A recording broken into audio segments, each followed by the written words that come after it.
ഈ രാജ്യം ഇപ്പോൾ നടുങ്ങിയിരിക്കുകയാണ്. ഭീകരാക്രമണത്തിന് ശേഷം ചരിത്രത്തിൽ ആദ്യമായി സുപ്രീം കോടതി രാഷ്ട്രപതി പോര് ഈ രാജ്യം കണ്ടിരുന്നു. പൂർണ്ണ വീറ്റോ അധികാരമില്ല എന്ന് പറഞ്ഞ സുപ്രീം കോടതിയോട് രാഷ്ട്രപതി 14 ചോദ്യങ്ങളാണ് ചോദിച്ചത്. ആ ചോദ്യങ്ങളുടെ സാരാംശം ഇങ്ങനെയാണ്: എന്റെ തലയ്ക്ക് മുകളിൽ പറക്കാൻ ഒരു സുപ്രീം കോടതിക്കും ആകില്ല എന്ന്. ഇപ്പോൾ ഇതാ ഒരു കൂട്ടം മുഖ്യമന്ത്രിമാർ ചേർന്ന് രാഷ്ട്രപതിയെ വളയാൻ പദ്ധതിയിടുകയാണ്. അതിനായുള്ള നീക്കങ്ങൾ തമിഴ്നാട്ടിൽ നിന്നും തുടങ്ങിക്കഴിഞ്ഞു. ഇതിന്റെ എല്ലാം തുടക്കവും അവിടെ നിന്നുമാണല്ലോ. കാലങ്ങളായി തമിഴ്നാട്ടിലെ നിയമസഭ പാസാക്കുന്ന ബില്ലുകളിൽ ഒരു കാരണവുമില്ലാതെ ഒപ്പുവെക്കാതിരുന്ന ഗവർണറെ ശാസിച്ചുകൊണ്ടായിരുന്നു തുടക്കം. അത് രാഷ്ട്രപതിയിലേക്കും കാര്യങ്ങൾ എത്തിക്കുകയായിരുന്നു.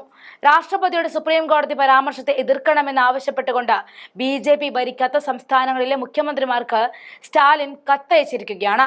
സംസ്ഥാന ബില്ലുകളിൽ രാഷ്ട്രപതിക്കും ഗവർണർമാർക്കും തീരുമാനമെടുക്കാനുള്ള സമയപരിധി നിശ്ചയിച്ച സുപ്രീം കോടതി വിധിയെക്കുറിച്ച് രാഷ്ട്രപതി ദ്രൗപദി മുർമു അടുത്തിടെ നടത്തിയ പരാമർശത്തിൽ ആശങ്ക പ്രകടിപ്പിച്ചുകൊണ്ടാണ് തമിഴ്നാട് മുഖ്യമന്ത്രി കത്തയച്ചത്. ഭരണഘടന അത്തരം സമയപരിധികൾ നിശ്ചയിക്കുന്നില്ല എന്ന് പറഞ്ഞുകൊണ്ട് രാഷ്ട്രപതി അത്തരം സമയപരിധികൾ നിശ്ചയിക്കാനുള്ള കോടതിയുടെ അധികാരത്തെ ചോദ്യം ചെയ്തിരുന്നു. ഇത്തരം പരാമർശങ്ങളെ എതിർക്കുവാനും ഭരണഘടനയുടെ അടിസ്ഥാന ഘടന സംരക്ഷിക്കുന്നതിന് ഐക്യം പ്രകടിപ്പിക്കാനുമുള്ള സമയം അതിക്രമിച്ചിരിക്കുന്നുവെന്നും സ്റ്റാലിൻ പറഞ്ഞു. തമിഴ്നാട് വേഴ്സസ് തമിഴ്നാട് ഗവർണർ എന്ന കേസിൽ കോടതിയുടെ കണ്ടെത്തലുകളെ ചോദ്യം ചെയ്യുവാൻ ഉദ്ദേശിച്ചിട്ടുള്ളതാണെന്നും സ്റ്റാലിന്റെ അവകാശത്തോടെ മുർമു സുപ്രീം കോടതിയിൽ 14 ചോദ്യങ്ങൾ ഉന്നയിച്ചുകൊണ്ട് പറഞ്ഞു. ഈ പരാമർശം ഏതെങ്കിലും സംസ്ഥാനത്തെയോ വിധിന്യായത്തെയോ പ്രത്യേകമായി പരാമർശിക്കുന്നില്ലെങ്കിലും തമിഴ്നാടിനെ സംബന്ധിച്ച കേസിൽ സുപ്രീം കോടതിയുടെ നിയമത്തെയും ഭരണഘടനയുടെ വ്യാഖ്യാനത്തെയും കുറിച്ചുള്ള കണ്ടെത്തലുകളാണ് ഇത് ചോദ്യം ചെയ്യാൻ ഉദ്ദേശിക്കുന്നത് എന്ന് രാഷ്ട്രപതി പറഞ്ഞിരുന്നു. വിധിയെ ചരിത്രപരമെന്ന് വിശേഷിപ്പിച്ച അദ്ദേഹം ഫെഡറൽ തത്വങ്ങൾ ഉയർത്തിപ്പിടിച്ചതിനാലും തിരഞ്ഞെടുക്കപ്പെട്ട സർക്കാരുകൾ പാസാക്കുന്ന നിയമങ്ങൾ ഗവർണർമാർ തടയുന്നതിനെതിരെയും ഇത് തമിഴ്നാടിന് മാത്രമല്ല എല്ലാ സംസ്ഥാനങ്ങൾക്കും ഒരു വിജയമാണെന്നും പറഞ്ഞു. എന്റെ സർക്കാർ നേടിയ ഈ ചരിത്രപരമായ വിധി എന്റെ സംസ്ഥാനത്തിന് മാത്രമല്ല എല്ലാ സംസ്ഥാനങ്ങൾക്കും വേണ്ടിയുള്ളതാണ്. കാരണം ഇത് ഫെഡറൽ ഘടനയെയും സംസ്ഥാനങ്ങൾക്കും കേന്ദ്രത്തിനും ഇടയിലുള്ള അധികാര വിതരണത്തെയും ഉയർത്തിപ്പിടിക്കുന്നു.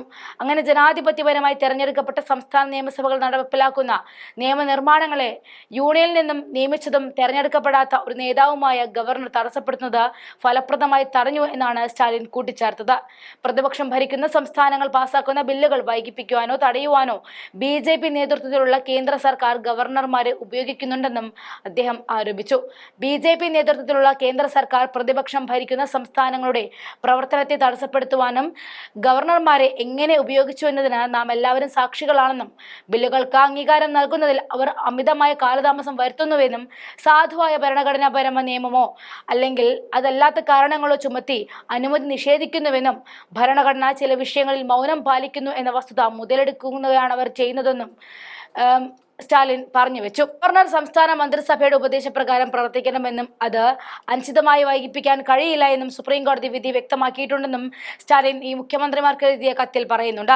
ബില്ലുകൾ കൈകാര്യം ചെയ്യുമ്പോൾ ഗവർണർ സംസ്ഥാന മന്ത്രിസഭയുടെ സഹായത്തിനും ഉപദേശത്തിനും ബാധ്യസ്ഥരാണെന്നും ബില്ലുകൾക്ക് അമിതമായി അംഗീകാരം നൽകുന്നത് വൈകിപ്പിക്കാൻ പോക്കറ്റ് വീറ്റോ ഉപയോഗിക്കാൻ കഴിയില്ല എന്നും സ്റ്റാലിൻ പറഞ്ഞു. നിയമസഭ രണ്ടാമതും ഒരു ബില്ല് അയച്ചാൽ ഗവർണർമാർക്ക് അതിന്റെ സമ്മതം തടയുവാൻ കഴിയില്ല എന്ന് വിധിന്യായത്തിൽ പറഞ്ഞിട്ടുണ്ട്. രാഷ്ട്രപതിക്കും ബില്ലുകളിൽ നടപടിയെടുക്കുന്നതിന് ആർട്ടിക്കിൾ 200, 201 പ്രകാരം വ്യക്തമായ സമയപരിധി നിശ്ചയിച്ചിട്ടുണ്ടെന്നും സുപ്രീം കോടതി പറഞ്ഞതും അദ്ദേഹം ചൂണ്ടിക്കാട്ടി. ഭരണഘടന പ്രകാരം നമുക്ക് നൽകിയിരിക്കുന്ന മേഖലകളിൽ സംസ്ഥാന സർക്കാരുകൾ നമ്മുടെ റോളുകളും ഉത്തരവാദിത്തങ്ങളും നിർവഹിക്കുന്നതിൽ കേന്ദ്ര സർക്കാർ അനാവശ്യമായി ഇടപെടുന്നില്ല എന്ന് ഇപ്പോൾ വിധി ഉറപ്പാക്കും എന്നാണ് സ്റ്റാലിൻ പറഞ്ഞത്. ഈ നിർണായക ഘട്ടത്തിൽ BJP എതിർക്കുന്നവരും നമ്മുടെ ഫെഡറൽ ഘടനയും സംസ്ഥാന സ്വയംഭരണവും സംരക്ഷിക്കാൻ പ്രതിജ്ഞാബദ്ധരുമായിരിക്കുമെന്നും സ്റ്റാലിൻ പറയുന്നുണ്ട്. ഇനി വരാനിരിക്കുന്ന നിയമ പോരാട്ടത്തിൽ ഒന്നിക്കാൻ ഞാൻ ആഹ്വാനം ചെയ്തിരിക്കുന്നു എന്ന് പറഞ്ഞുകൊണ്ടാണ് സ്റ്റാലിന്റെ കത്ത് അവസാനിക്കുന്നത്. സുപ്രീം കോടതിയുടെ മുമ്പാകെ രാഷ്ട്രപതി ആവശ്യപ്പെട്ട ഈ പരാമർശത്തെ എതിർക്കുവാൻ നിങ്ങൾ വ്യക്തിപരമായി അഭ്യർത്ഥിക്കണമെന്നും ഞാൻ ഇപ്പോൾ നിങ്ങൾക്ക് എഴുതുന്നു എന്നും നമ്മുടെ ബഹുമാനപ്പെട്ട സുപ്രീം കോടതി ചരിത്രപരമായ വിധിന്യായത്തെ ഉയർത്തിപ്പിടിച്ചതുപോലെ ഭരണഘടനയുടെ അടിസ്ഥാന ഘടന സംരക്ഷിക്കുന്നതിന് വേണ്ടിയും കോടതിക്ക് മുന്നിൽ ഒരു ഏകോപിത നിയമതന്ത്രം വികസിപ്പിക്കുകയും ഒരു ഐക്യമുന്നണി അവതരിപ്പിക്കുകയും വേണം. ഈ സുപ്രധാന വിഷയത്തിൽ നിങ്ങളുടെ എത്രയും പെട്ടെന്നുമുള്ള ഇടപെടൽ ഞാൻ പ്രതീക്ഷിക്കുന്നു എന്ന് പറഞ്ഞ് സ്റ്റാലിൻ തന്റെ കത്ത് അവസാനിപ്പിക്കുന്നു.